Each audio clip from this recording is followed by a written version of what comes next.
Hanuman movie bro ఏం చెప్పమంటావు bro, అసలు ఒక ఇండియన్ సూపర్ మ్యాన్ ఎవరంటే హనుమాను. అసలు హనుమంతుని గురించి వచ్చిన స్టోరీలో ది బెస్ట్ అంటే ఇదనమాట.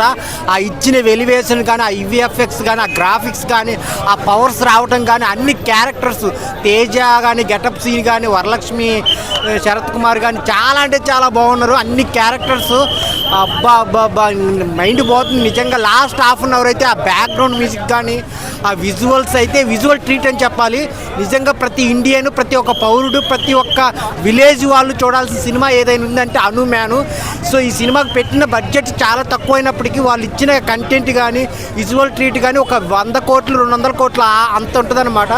చాలా నిజంగా ప్రశాంత్ వర్మ గారు నిజంగా ఆయనకున్న టాలెంట్ అంటే ఇంకెంత చెప్పలేము. ఈ సినిమాతోనే నిరూపించాడు. ఇక పార్ట్ 2 ఉందంట 2025 జై హనుమాను. నిజంగానికి పోటీ అవుతుందంట ఖచ్చితంగా నో డౌట్ అనమాట.